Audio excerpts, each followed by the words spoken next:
The entrepreneurial Mrs. Kubota has combined everything a runner might need into a one-stop shopping experience. Black market equipment, high-end magical talismans, and a fully stocked cyber surgery dealership.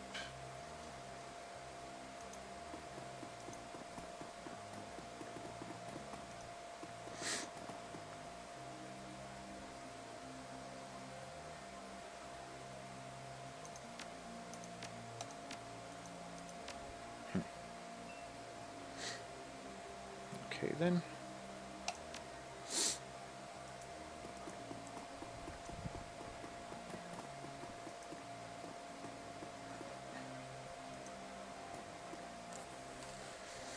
Dr. Sarah Castle. Make it quick, I need to operate. Thanks for helping me out back there. Looked like you could use a hand. Tell me about the night Sam Watts died. Sam's dead? Geez, guy, do you really think this is the time? How did he die? This is going to have to wait. This woman needs surgery now. Okay, folks, I'm going to have to ask you to go sit in the waiting area. Watch some trivet or something. This young lady and I have work to do.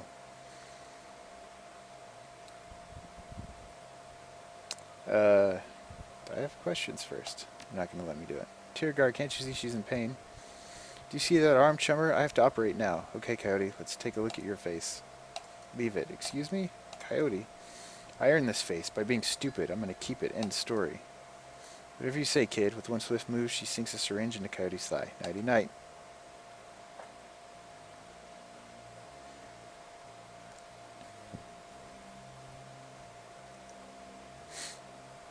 Coyote looks both better and worse than you last saw her. All the gaping holes are plugged and she's sporting a shiny new cyber arm. But now that the adrenaline has worn off, it's clear she needs some rest. Good morning. Thanks to the miracle of modern science, combined with Doc Castle's magical healing powers, I'm almost as good as new. Better, really. You ready for some questions now? Let's see. Yeah, nice arm. Coyote looks genuinely sad. Look, about Sam.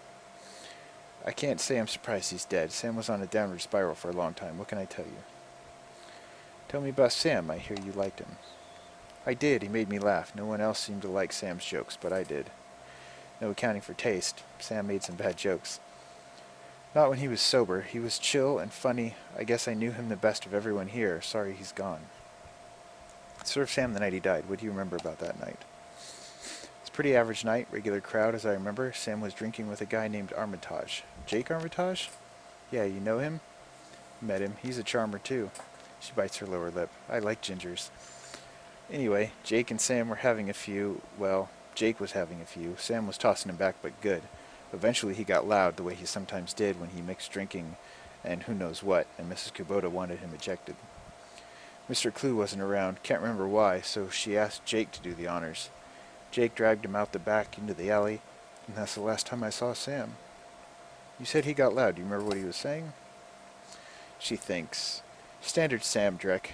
How he grew up rich and didn't deserve this. How he hated his mother. How he loved his mother. It was pretty pathetic stuff. Sam have any enemies? She thinks. Enemies? That's hard to say. Sam partied hard, and when he did, he ran his mouth off pretty good. Got his ass kicked on more than one occasion. But no, I don't think he had any enemies. At least none that I'm aware of. Where did Sam live? On the streets, mostly. He'd occasionally convince someone to let him flop on their couch, but he'd always overstay his welcome and get kicked out after a few days. Sometimes I'd sneak him down here so he could crash in one of the bunks. He used one the night before I saw him last. How bad was his drinking? If it was just drinking, it would have. If it was just the drinking, it would have been bad. But Sam wasn't the monogamous type. He dabbled in everything: booze, chips, drugs. He loved the nitro, whatever he could get his hands on. Wasn't always like that, but once he got sick, he started using more and more stuff to try and forget about it. Sam was sick? Dying, didn't you know? Yeah, everyone could tell. You could just look at him and see he was a walking corpse. It had to be the drinking. Then he disappeared for a while. One day he came back all better. Looked good, even. Hard to imagine. He said his mom helped him out. Never said how, though. Now I need you two to do something for me. What do you need, babe? I need you to talk to Mr. Delilah for me about the Royale run. He is usually upstairs. Tell him I didn't get the gems. Maybe I can take another run at it when I recover. I already gave him the fucking gems.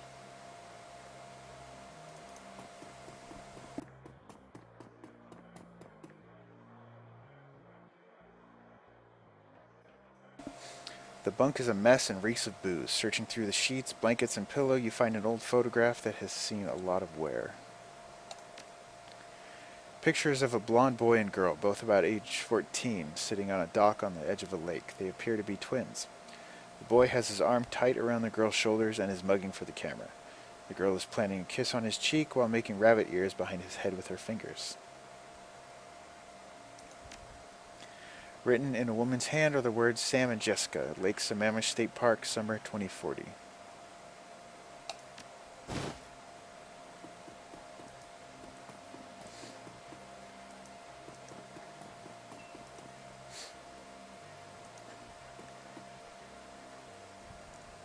In Shadowrunner circles, the term doctor is often used quite liberally to describe any sawbones with a needle and thread.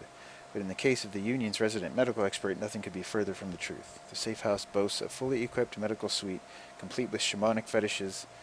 This is sixth world medicine of the highest caliber. The doctor herself is an unassuming sort, perhaps the type to go unnoticed entirely, if not for the sprightly spirit perched on her shoulder like her own personal gargoyle. The spirit's burning eyes follow you constantly, even as the doctor's own eyes are buried in her charts. However, she does look up long enough to acknowledge your approach. I'm Dr. Castle. I understand you were instrumental in bringing Cody back to us. Thank you for that. And I suppose you were the one who patched her up. Impressive work. Thank you. It's a shame she wouldn't let me repair her face, though. She notes you eyeballing the facilities. I can tell you're surprised to find a full-service med bay under a dive bar in the slum. Don't be. This is a Shadowrunner bar, after all. For a purveyor of cyberware and trauma kits, there is no better place to set up practice. I patch runners up, install and maintain their cyberware, and provide medical facilities or medical supplies for their runs. I may not be as mobile as Doc Wagon, but I'm the next best thing. Can I help you with anything? Tell me more about trauma kits. Trauma kits are fully automated stabilization units that include a defibrillator, spray-on synthetic skin, and medical nanomachines. They can save a runner's life if you move fast enough. So if you're bleeding out, one of those can get you back on your feet. Exactly, but you have to be quick. This is Doc Wagon's own field tech, but even their stuff has limits. Alright, let's see your medical supplies. Holy shit. Expensive stuff. Restores a teammate to life with 100% of their total health. Alright. What cyberware do you have available? A requirement for riggers and deckers and those that want to use a SmartLink weapon. Vision magnification eyes. Renraku's basic cyberware replacements extends and enhances your vision as 3% to hit. Nice. Silver Technology's basic replacement limbs adds plus 6 HP. Oh, that sounds like it. Both of those could come in handy. I want to blow all my money at once, though. Shit's expensive.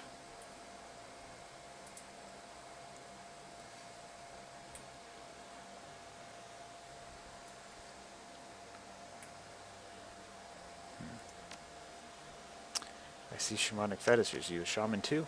While modern medical technology makes surgery less disruptive than it used to be, it's still an ordeal for both the body and the spirit, requiring extensive recuperation to properly heal. I am trained in the ways of the spirit world as well as the scientific world. I do my best to heal the whole patient. What's that on your shoulder? This little guy supports the healing rituals I perform on my patients after surgery, dramatically reducing their recovery time. Not standard procedure, of course, but the results speak for themselves.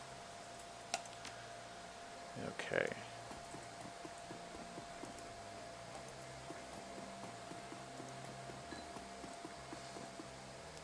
David Fry II.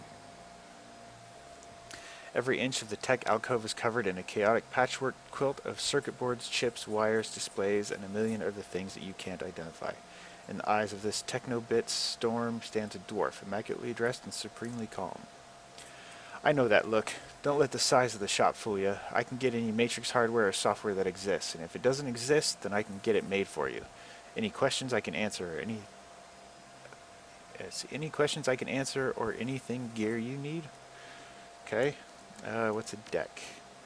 You jack into the Matrix, or in the context of a run, when you jack into the local node of the facility you're in. The deck determines how many programs and ESPs you can carry and the firepower of your base Matrix attack. Decks have IP. When a deck's IP is reduced to 0, you'll get booted from the system and it'll hurt. What's a program? Program in the Matrix allows you to defend your avatar against countermeasures and enemy deckers. There are a wide variety of different programs for attack and defense at different power levels. As you progress as a decker, you can use more powerful versions of these programs. What's an ESP? Johnny, you want to take this one? Johnny Clean. Sure. When you infiltrate a facility on a run, you have a team. When you jack into the Matrix, you are all alone. That's where ESP comes in. An ESP is a highly advanced artificial life program, which when you deploy it, manifests as another team member in the Matrix. Different types of ESPs have different abilities. Alright, what have you got for sale? Yeah, nothing I can use, which is fine. Oh wait, can I sell stuff? Yeah, let's sell that. He doesn't want to buy that.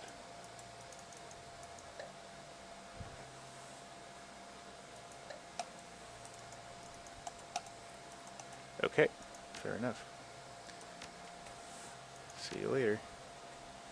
Oh, I'm being rude. Let me also introduce you to our resident decker and my good friend Johnny Clean.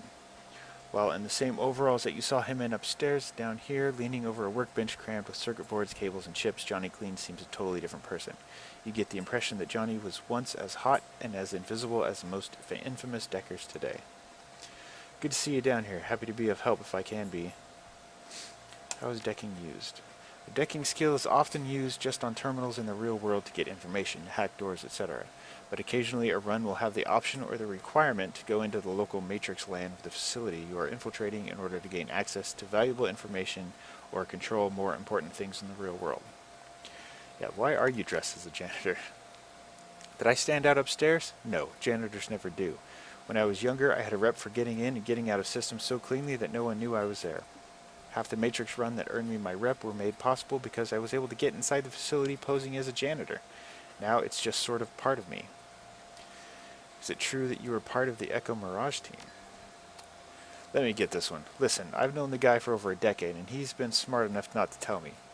So he's sure as hell not going to tell you anything about those days. For your health and his, best to let the subject drop. Alright. What's this guy got?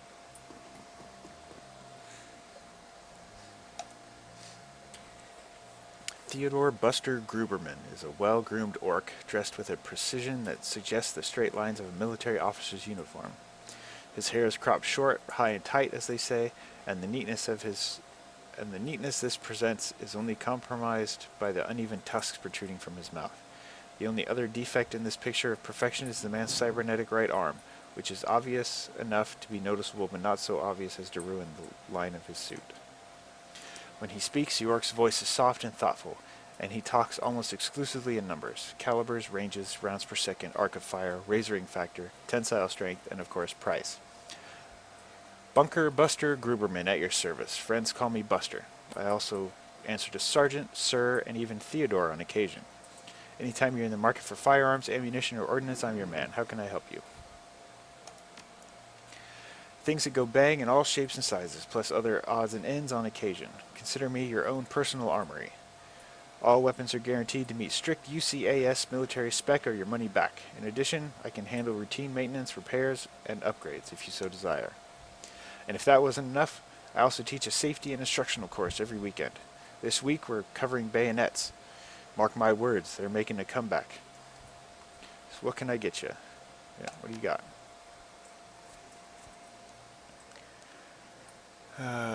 Let's see, what do I have? Damage 14.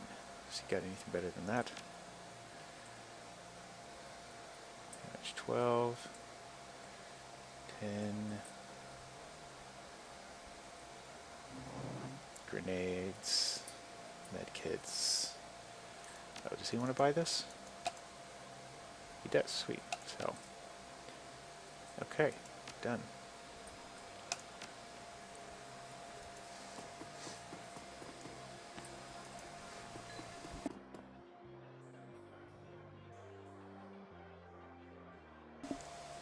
Change your clothes, change your life, right? Not only will you look better, not that you look bad now or anything, but each one will help to keep you on the right side of the ground. Take a look. What am I wearing right now? I can't tell.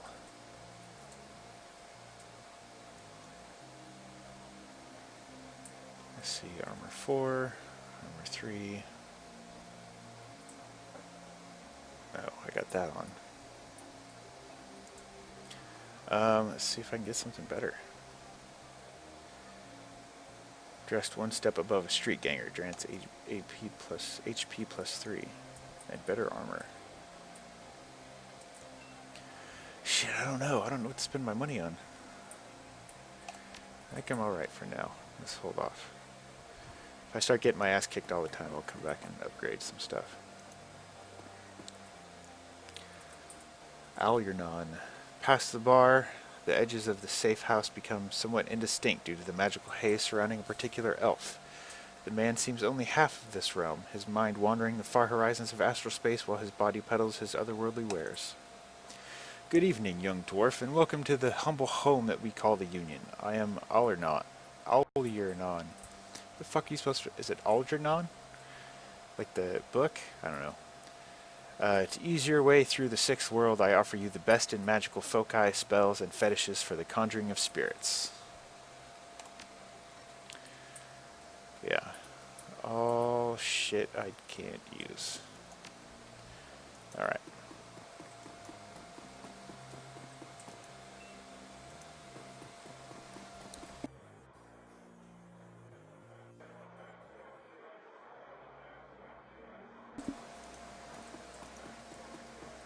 Oh, gotta talk to this dude. Mr. Delilah. Mr. Delilah looks small and tough, with an untraceable shoddy on his back and a heavy vest under his trench coat. He's gotten the air of someone who gets things done and occasionally does them himself. He might be an ex-runner, one of the rare ones smart enough to move over to management when he felt his reflexes slowing down. What do you want? We have business to discuss. What business? I got no business with you. Let's see. We're here with Coyote. She's indisposed at the moment. The mention of Coyote finally gives you his full attention. Why didn't you say so? Coyote is late and my client is getting anxious. Where is she? Downstairs, trying on her new arm. Your run went south for her. No kidding. Well, whatever. She's tough. She'll pull through. So who are you two? The guys that got your goods. What difference does it make? Don't make no difference to me. Where's the stones?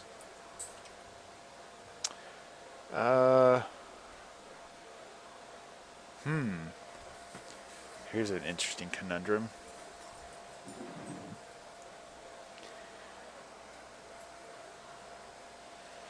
Now, what to do?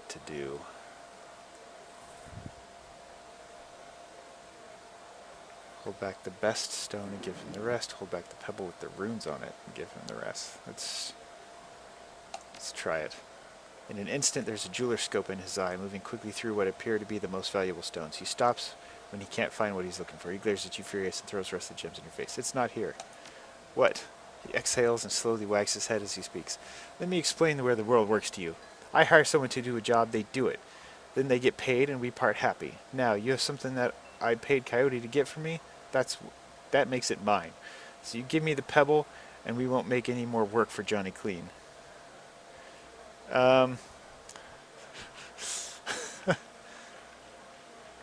Was there another stone, like a pebble, some sort of letters on it? I forgot. Here you go. Yeah, I'm not going to be a dick about it. In your line of work, a short memory can be an asset. This was not one of those times. Cody may not have told you, but the penalty for being late with the delivery was no payment. But I'm feeling magnanimous tonight, so you guys can keep the gems I threw in your damn face. Mr. Delilah looks you up and down, takes you all in, smiles to himself. Listen, you look like the sort of man who might run a crew of your own one day. Might need a little talent. When that happens, you come to me. I'll set you up. He dismisses you with a wave. Looks like you impressed him. I know a fence for those gems. Von Gross, follow me.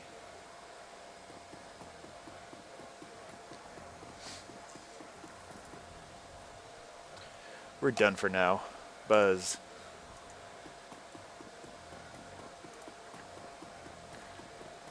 Alright, Von Gross. Von Gross is fiddling with her cyber eye while noodling on his PDA. You're back. Still busy? What's your story? We have some pretty things to sell. You'll want to see them. I have a fondness for pretty things. Let me see. You hear the servoice of Van Gross's cyber eye whir as a magnifying lens slips into position. He bends his head over the stones for 2 seconds, maybe less.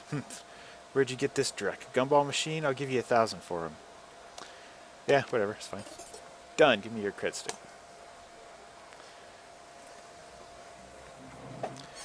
Alright.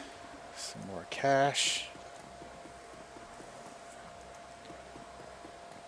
Now what's on the to-do list here?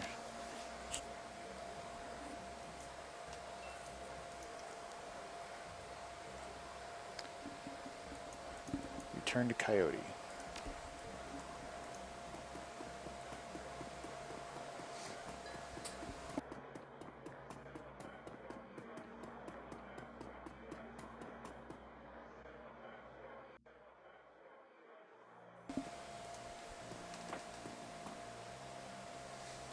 You're back. I think the highlights of the Wolves game will be on soon. Want to take a load off and watch them with me? I found something in the buck Sam was using. Yeah, great. What is it? A photo. Did you know Sam had a twin sister? Yeah, I did. He mentioned her once or twice. Didn't sound like they got along that well, she thinks. I was rambling on about her the last time I saw him. By that point, he was completely gone. I really couldn't follow what he was saying, but he sounded miserable. Your comlink chips in the screen shows the smiling face of Officer Aguirre. If he's smiling, it must be about money. Officer Aguirre, what a pleasure to hear from you. Yeah, we're buddies. Let's go dancing soon. Listen, the Ripper got another one. The victim worked at the NTSB facility, investigation facility down by the docks. You owe me for this. Put it on my tab. You there now? Better get here quick before McCluskey arrives. The image on your PDA dissolves as the call ends. Another Ripper murder? Where? The docks. I've got to go. Okay, listen, I want to help. You dragged me out of the Royale before. Something bad happened. Worse than getting my arm torn off. And Sam was my friend. You head to the docks and I'll see if I can track down Sam's sister, Jessica. She might be able to help us. Alright, see you when I get back.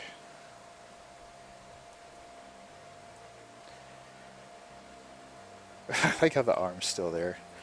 Just leave it. It's fine.